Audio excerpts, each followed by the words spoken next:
Welcome to PovPolPodcast, where we discuss a variety of current events and issues locally, provincially, nationally, and abroad about poverty or from a poverty lens. PovPolPodcast is proudly produced in Calgary, Alberta, on Treaty 7 land, and we acknowledge the land, traditions, history, and the people of our First Nations, Métis, and Inuit neighbors who reside here.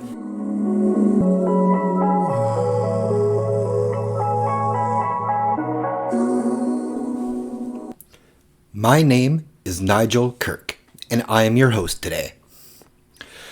I myself, if you want to know a bit more about me, am someone who has spent almost my entire adult life in poverty.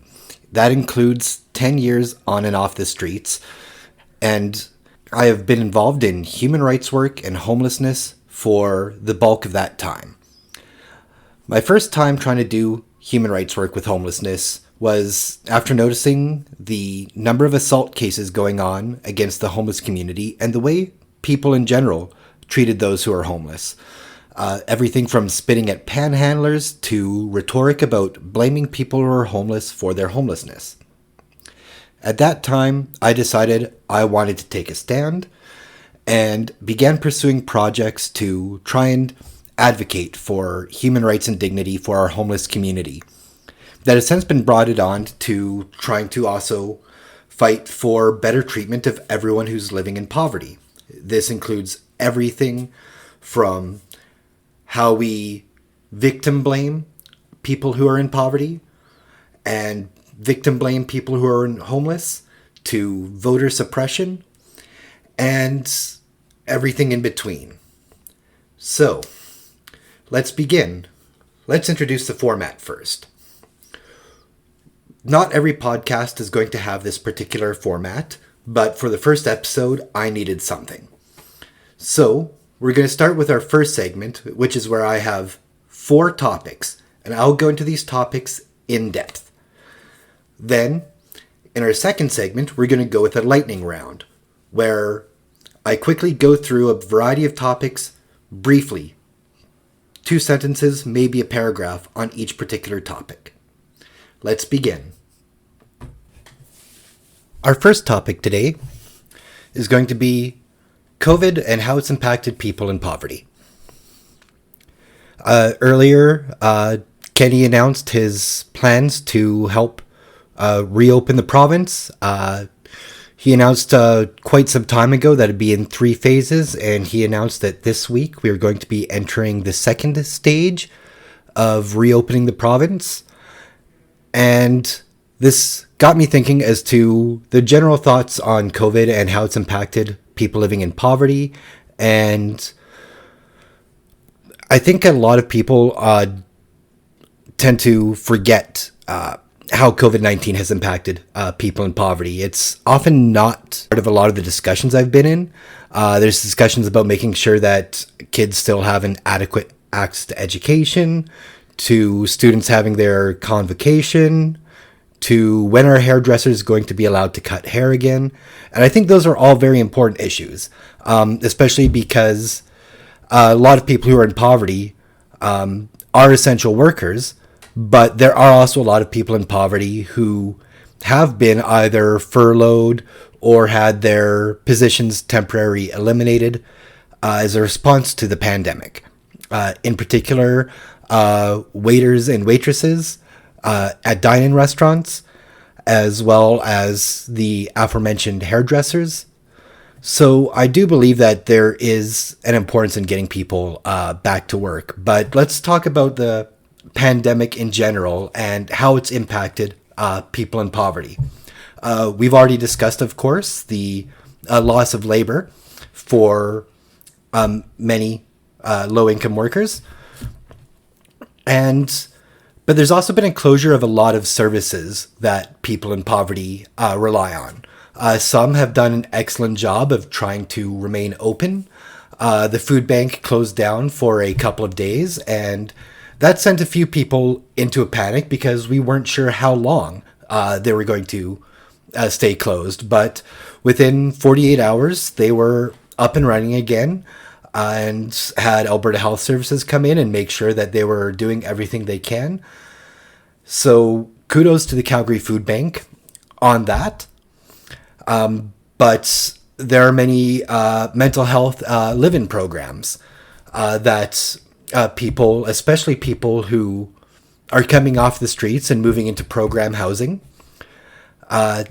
their programs aren't operating right now. And this isn't just specific to one particular program. I don't have a full exhaustive list in front of me, but many residential programming at housing that offered such programming has been scaled back. So, and I want to be clear, I'm not talking about, say, Alberta Health Services buildings that require 24-hour nursing or supervision. That has still been going on. But caseworkers, our resident caseworkers have been scaled back. And case management has been had to move online where possible. And so this has made it fairly difficult for a lot of tenants, especially people with mental health issues. There are some things that I'm still trying to learn. How does someone who is homeless see a doctor at CUPS? Many CUPS clients have been able to have meetings with their doctor over the phone or on Zoom. But how does someone who doesn't have a smartphone do a Zoom meeting? And people who might not know how that kind of technology works, how do they call into that? How do they learn? Who's there to help teach them these things? And so there's been a lot of meal programs have been cut as well. Some meal programs have been able to operate through out front, not coming inside. Others have been completely suspended. There's a lot of places that have been working with Cobb's Bread to help distribute bread to the community. And that's had to been scaled back and in some places temporarily closed. And keep in mind that at the same time that the toilet paper and hand sanitizer and Sani wipe shortages were beginning in mid-March, retailers were selling out of bread. So even people who weren't in poverty were relying on some of these bread programs to get access to just such a basic, common staple. Calgary Transit as well. There's been impacts on Calgary Transit and public transportation. I myself can tell you that my fare entry expired during the pandemic. So now I've got to reapply for fare entry, and I've got to be able to manage to figure out the time to go down and do that and have the bus fare to go downtown and do that. So it's been a whole bunch of small things. And I'm not saying that it's like everyone is out to get people in poverty. Just in the broad picture, in the big picture, the individual organizations are doing everything that they can. And I appreciate every little bit that they are trying to do, whether it's moving meetings online to accepting referrals by text. Services have been doing what they can to adapt, but there are still gaps. And between transit-related issues to the inability to get masks, many stores have implemented mask policies. And, well, if I can't go to that store because I don't have a mask, but I can't find a mask anywhere, or to order a mask online costs too much money, then that means that I have to either go to a store farther away, or I have to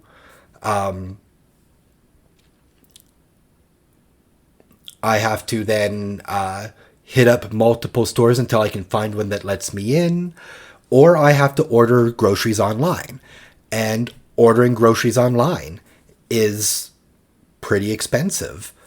So now we have people who are in poverty who are spending more money on food because some of the services that they relied on aren't in operation right now, or have scaled back their operations to the point where this person is just outside of the capacity that they can serve. And then they have to order their groceries online, or they have to spend 8 hours on public transit traveling to a whole bunch of different stores to find some of the things that they need that are sold out. And it becomes a case of death by 1,000 cuts. It's not that there's any one big thing impacting people in poverty. And any one of these things by itself, if everything else were to stay normal, would be perfect. But instead, it's a case of a death by 1,000 cuts. And this has greatly impacted the lives of people who are in poverty. And that's just the physical and financial aspect. The mental health aspect of social isolation is huge. People who are in poverty, we have trauma. We're resilient, so to speak, but we're resilient because we don't have a say in the matter. And so when it comes to making sure that our mental health is met, there's a huge shortfall in there as well, because, well, we can talk to crisis counselors, we can talk to therapists as much as we want within our budget. There's still something where you just cannot replace actual face-to-face interaction. And all of the therapy and all of the mental health workers and all of the crisis center calls cannot replace that. And so I think when everything is said and done, we're going to need to take a huge look at how this pandemic has impacted people in poverty. We are going to need to study it. We are going to need to learn from these shortcomings, because we're going to need to make sure that we have a plan going forward, not just in terms of a pandemic specifically, but in a natural disaster. How do we make sure that these needs are being met? So I think in the end, this is a great learning opportunity. And I hope that the province, the city, the federal government, that and even just communities at the neighborhood level, that we can learn how to support our low-income citizens better in a crisis that affects everyone. Our next topic is racism in Calgary. We know racism exists in Calgary. You go onto Facebook, you go onto Twitter, you see it. You see racism in Calgary every time that there's a white pride rally, or a neo-Nazi rally, or an All Lives Matter rally. And those are pretty frequent events. Now, a Black Lives Matter or an Indigenous rights rally, those will draw much larger crowds. And we're not seeing like 500, 600 people coming to white power, Aryan Guard rallies in Calgary. But I think it's naive to think that if a lot of people felt they could go to those rallies and not lose their job, they would go to those rallies. We saw multimillionaire Brett Wilson make a rather off-color tweet suggesting that Mayor Naheed Nenshi only won the election because of minorities living in communities like Forest Lawn or Saddletown. And so we see it. I remember when I was living in a shelter, you'd be surprised how rampant racism is among the homeless community, because we've been conditioned to believe that minorities are responsible for all of our problems. They aren't. I know that.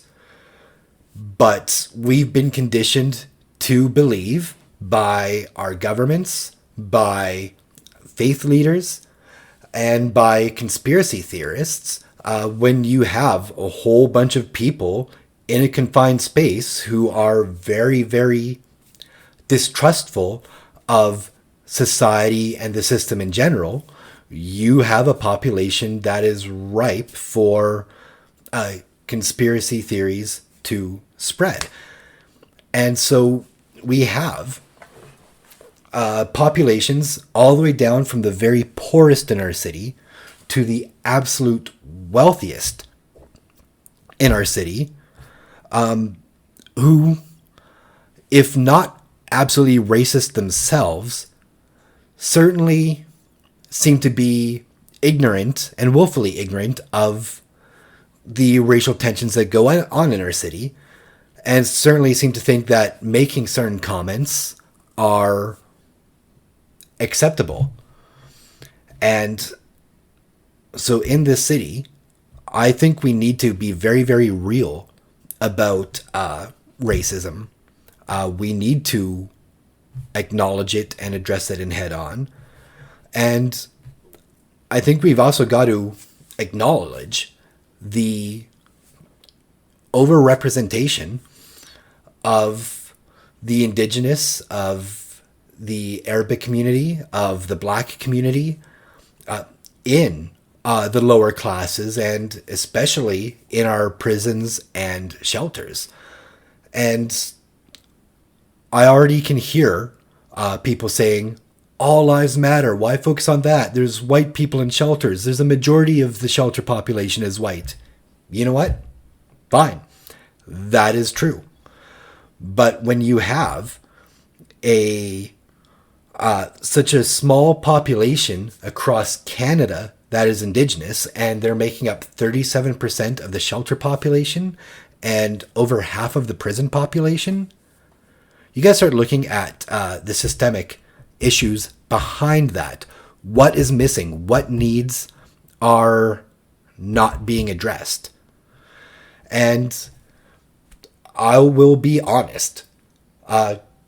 If this is your first time getting to hear me or meet me and you can't see my face, I am as white as they come. I am Scottish. The only thing that separates me from other Scotsmen is the fact that I don't have the red hair. So I can't speak from that proper lens on racism. But I know what I see in the low-income community. And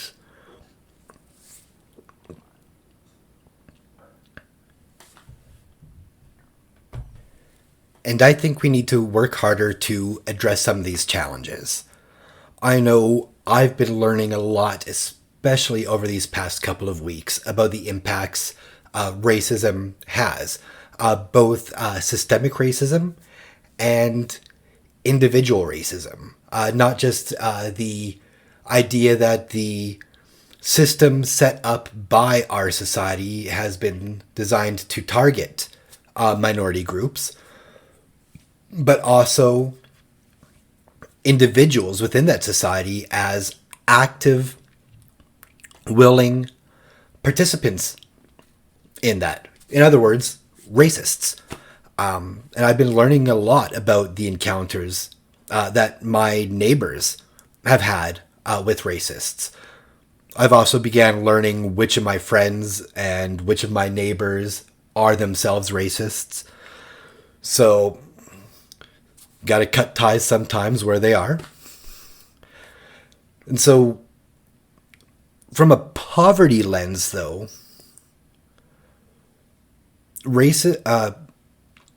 people of color, and I know some people are bothered by the term people of color, but the reason why I use the term people of color is because this isn't just designed specifically to one minority race. We just finished a whole issue during this pandemic where Asians were being targeted for racism. And not even people who are Chinese. And let me be clear, don't be racist towards the Chinese for this either.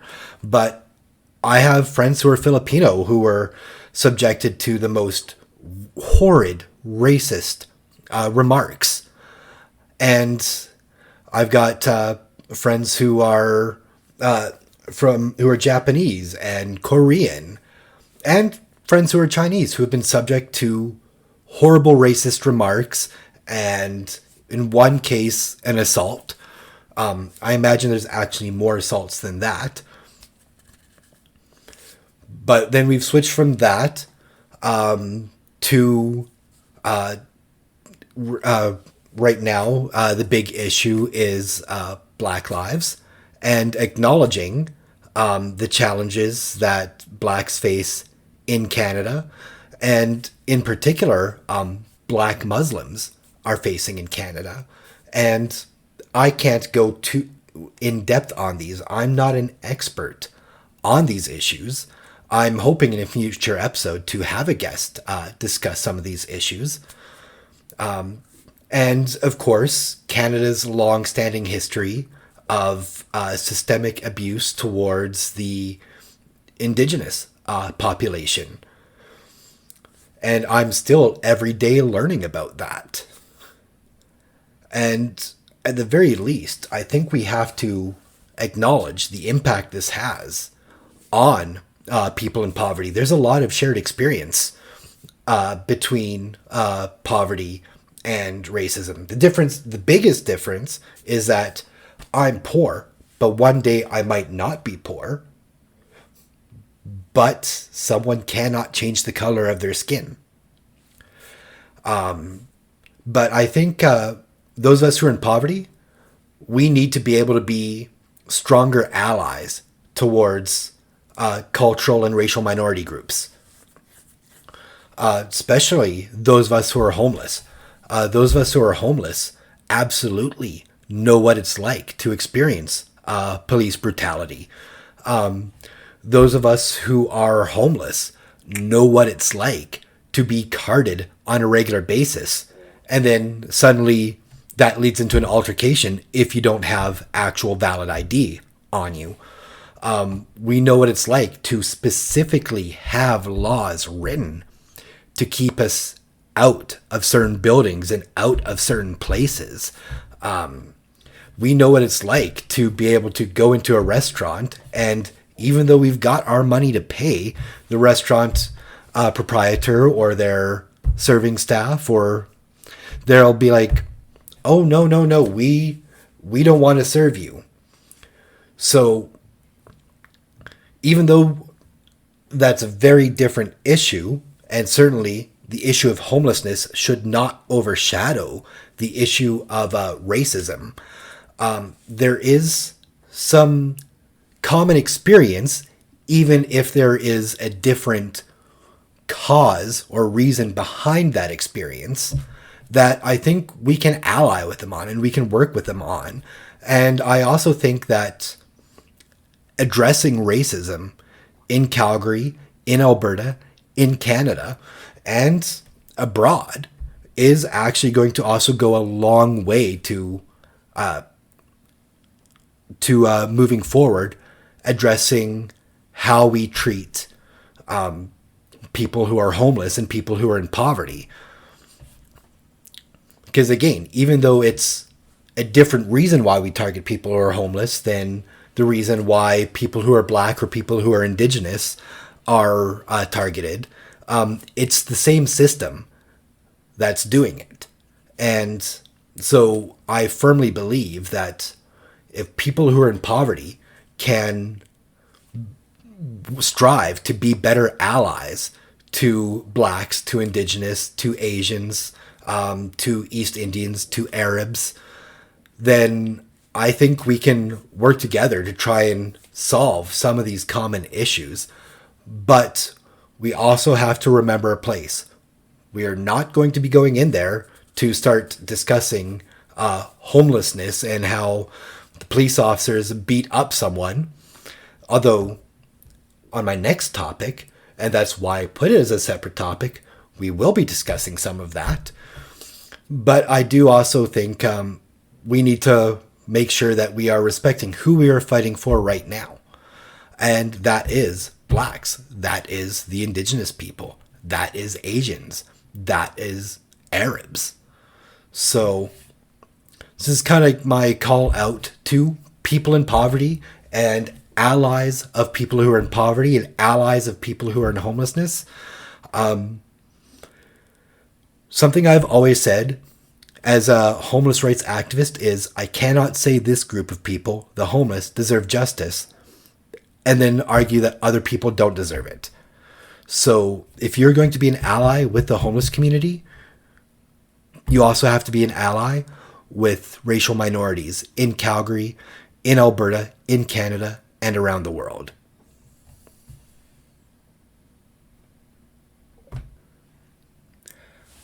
On to our final topic.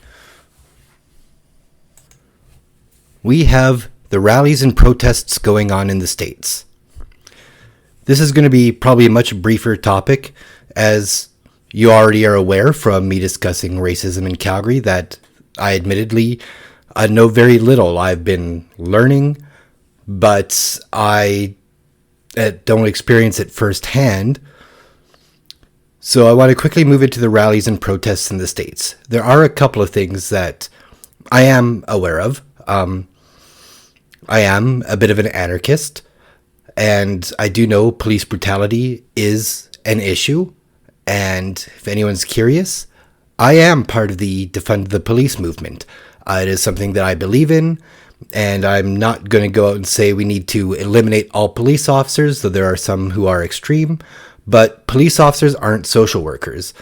And a lot of things police officers deal with can be prevented with social work, better education, more programming for youth, more programming to direct people from gang activity, and as well, police officers do need to be more educated on the issues of systemic racism within the forces, as well as have some sort of guidelines for rules of engagement and de-escalation. I'm a strong believer of trauma-informed lens, so I do not believe in being colorblind, because if you go out and you're saying, oh, I don't see color, then you're also saying, I don't see the intergenerational trauma or the trauma that's involved with your everyday interactions in a society and a system that is working against you. And while there's looting and rioting in the States, in addition to many peaceful protests, and mostly peaceful protests, I do want to take this moment to say that 80 years of peaceful protests haven't been working, even as recently as just a few years ago when Colin Kaepernick and many other NFL players and then NBA players and players in other sports began taking the knee. They began getting called everything from traitor to being accused of treason to hating our soldiers, even though the military has nothing to do with it. Or, well, now they seem to have a lot to do with it, thanks to them sending the armed forces out into the streets. So when you've exhausted all your peaceful options, what happens? I certainly don't condone the looting or rioting going on in the States, but if I just leave it at that, I can't contribute to the conversation. Plain and simply, any peaceful alternative I can think of is something that's already been tried. So, that being said, to look at it through a poverty lens, we know that lower income neighborhoods are disproportionately made up of members of minority groups. And so there is that indirect link between poverty and racism, and in fact how racism keeps poorer neighborhoods poor. Furthermore, another aspect of the poverty lens that you have to keep in mind, because again, this is my concern about the rioting and the looting, as well as the police response. This is an all sides are playing dirty here kind of thing, because I'm not going to let the police officers and the military off the hook. Is there are campsites near many of these locations where these protests are happening. And so if a camp gets tear gassed or property damage, then a homeless person has just lost everything that they own. And so we need to make sure that whatever is happening, we are still looking after our most vulnerable. It's important to look after our vulnerable members during this time, because I think they can be powerful allies, and especially members of the homeless community and people who are at these tent cities and tent villages in many of these locations, because people who are homeless also suffer police brutality. And I've actually even got some local cases here in Calgary, if I can find it. Yes, CBC News article from 2009. Officers found not guilty of assault on homeless man. And from CTV News as well, February 4th, 2009. Cop admits to punching homeless man. These two are actually the same case. Those two articles, in which a homeless man here in Calgary named William McCormick was sleeping in a stairwell of the downtown police building, and officers decided that he made a sudden movement, so the use of force was justified and not excessive according to the court of law. The victim in that situation, William McCormick, was known to suffer memory loss and blackouts, and he was intoxicated at the time before the incident, so the judge decided that his testimony was improbable and may have been unintentionally exaggerated. So this isn't just a case of the cops hurting a homeless man. This is a case of the courts compounding that. This is a case of the court system protecting the police officers, and once again, further compounding injustices towards our homeless community here in Calgary. We have another situation here where a murder suspect was acquitted in stomping a homeless man to death. The acquittal happened in 2019, so the stomping would have occurred in 2014-2015. July 3rd, 2015, according to this. And again, there has been no suspect caught. The one suspect that they had was released, a free man, and there's been no situation where they have found the individual responsible for this. So it's not just cops doing this, but it's people who are not homeless also abusing members of the homeless population, facing zero consequences. And I hear it all the time. Oh, well, what about the good cops? Oh, but Nigel, there are good cops too. You know what? When I was doing work on the charter and I was developing that training course for the charter, we had to work with a police officer to develop part of our justice portion of that module. And yes, this officer we were working with is a nice guy, and he is someone who has been trying to push for change. But even though he's a good cop, and since you can't see me, I'm doing air quotes on that, he still, just like all the bad cops, has little oversight over him. He's got one of Alberta's most powerful unions backing him. And if he ever did anything, he would face almost no consequences for that. And good cop or bad cop, no one should have that much privilege. No one should be allowed to commit injustices and face no consequences for it. No one should have that kind of power. Whether they're a good guy or a bad guy, no one should have that kind of power and authority. Now, I just spent a little bit talking about homelessness, even though what's going on in the States is about race. And so I want to reiterate that, like I said, I was homeless for 10 years. I have an apartment now. I can change the fact that I was homeless. The system works against me and makes it extremely difficult to change. Discrimination against people who are homeless makes it so that landlords are not likely to rent out to homeless people, but it is not impossible to overcome. It's ridiculously hard, but not impossible. That is a privilege that the homeless community has that blacks don't have, that African Americans and African Canadians don't have. They cannot change their skin color. And as such, I think we can use our experiences and our stories of police brutality to support them. I definitely believe that we have to be allies in this. But, and I don't like to put conditions on allyship. Allyship should never come with conditions.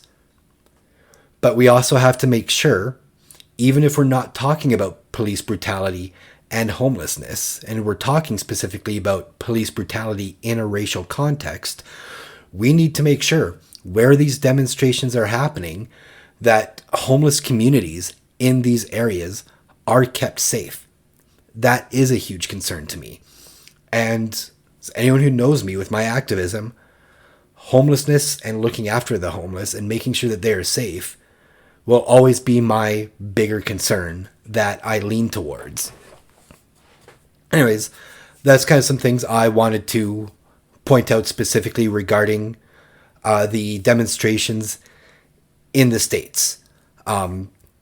That, again, I'm trying to be aware of my privilege here, that I was able to change my situation in which I was being targeted for police brutality unfairly and unjustly. But at the same time, I'm not going to condemn the protesters, peaceful or otherwise, because I know I can't think of any peaceful options. And I definitely want to remind you that if you're saying, oh, they can't do this or they shouldn't be doing that, well, you come up with something that hasn't been tried before. You come up with something that they haven't done. They've done boycotts. They've done petitions. They've done sit-ins. They've done peaceful marches. They've done taking the knee. They've tried taking people to court. They've voted in black politicians. There was 8 years where there was a black president. Nothing has reduced systemic racism in the United States. Nothing has reduced police brutality in the United States. So when you're out of peaceful options and the situation is getting worse and racism is getting worse, what do you do? So the only thing I have to ask for the protesters is whether you're a peaceful protester or not a peaceful protester, just please keep in mind the safety of homeless communities who may be in the area where you're demonstrating.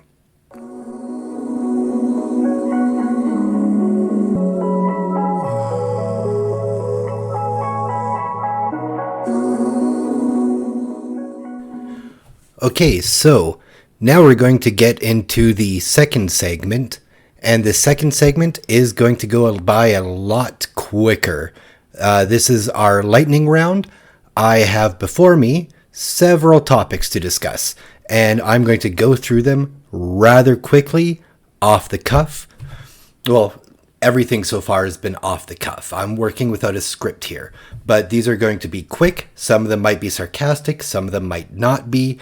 Not all of them have anything to do with poverty at all. In fact, one of the categories on here is actually just pretty random get to know me topic.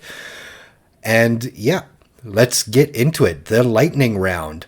First topic, Green Line. Green Line is important for accessibility.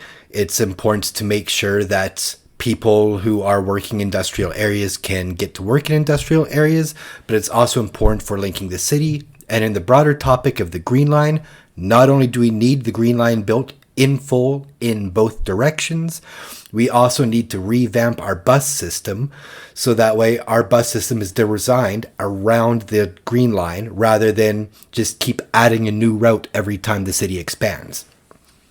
No one should have to catch 3 buses and a train to get anywhere, and I'm hoping the Green Line will help with that. Favorite food? Honestly, I am allergic to tomatoes. They give me migraines, they give me heartburn, they aggravate my arthritis. They're a nightshade. Nightshades are known to do that. But I still absolutely love pizza. So yeah, I just make sure I keep a lot of painkillers on handy and that I am ready to go to a doctor if I need to. What needs funding? Is everything a possible answer? I don't even know why I put that there. That seems pretty vague. It's not very specific. What needs funding is affordable housing needs funding. Food programs need funding. Shelters need funding. Programs to promote arts to the homeless community need more funding. Universal childcare. Absolutely a must. Parents are struggling right now, and especially with daycares only now starting to reopen. I think it's important that everyone is able to drop their kids off before going to work, able to pick their kids up, ensure that their children are safety. And we need to make sure that everyone can do that, whether you're a cashier at McDonald's, a waitress at Denny's, or a hairdresser. Everyone needs to make sure that they can still raise a family and provide for that family at the same time. And universal childcare allows people to do that. Masks at drive-thrus. Okay, that is one of the dumbest things I have ever heard about. And I get it. You want to get them out there quickly. You want to make sure people can get to them. But masks at drive-thrus, number one, nobody at Tim Hortons, A&W, McDonald's, or any other fast food restaurant handing those out signed up for giving away personal protective equipment. That was never in their job description when they signed up for work. Never, ever, ever. And we shouldn't put that burden on them. It is not their job to distribute medical supplies. The other problem with the drive-thru is, again, it shuts people in poverty out. Well, there are many people who are in poverty who do own a vehicle. There are many who don't. And how are they going to get these? In some cases, they've allowed people to walk up and get them, but that's going to be up to each individual store's policy. Thankfully, the city of Calgary has stepped up. They're going to start giving away PPE, masks and such at Calgary transit offices and through other various methods. So thank you, City of Calgary, for stepping up for that. Universal basic income. I think this pandemic has taught us just how much we need a universal basic income, especially in the light of many of the issues I was talking about with people in poverty. Certainly won't address all of the mental health issues, although money can't buy happiness, but it can make misery more enjoyable. But it will help with that death by 1,000 cuts to the wallet that I was referring to earlier. And I absolutely think a universal basic income is well past due. Event center and arena. You know what? We could probably provide a basic income for at least everyone earning under $25,000 and keep that income going for about 10, 15, 20 years. I'm actually going to do the math one of these days. If we weren't spending money at that event center and arena. And let's be clear, the BMO Event Center is almost entirely funded by the City of Calgary. The province's portion paying for it is actually a loan the city has to pay back to the province. So I think that is money that could be better spent on providing housing. That is money that could be better spent on social programs. And by social programs, I don't necessarily mean welfare. I do mean social workers, case management, harm reduction, safe injection sites. Those are all things that could be funded with the money that's going to the event center and the arena instead. And I think that if we were to put those projects on hold, because we already give enough of our taxpayer money to the wealthy by subsidizing their taxes and subsidizing their layoffs, they get a job creators bonus for laying off a whole bunch of people. No, I think it's time that we stopped subsidizing the wealthy and we start actually looking at where that money can go to. Heck, with that money, we could probably even have a better green line.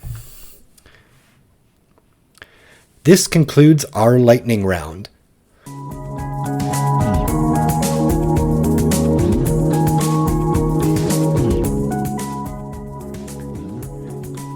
Thank you for listening to PovPolPodcast.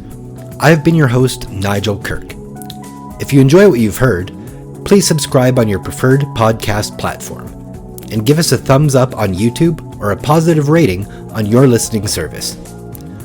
Also, please consider supporting me and supporting the project on Ko-fi at ko-fi.com/PovPolPodcast. If you have topics you'd like to hear about or lightning round suggestions, please email them to povpolpodcast@gmail.com. The music used for the podcast is Poor Boy by Pedro Santiago and is under a Creative Commons license.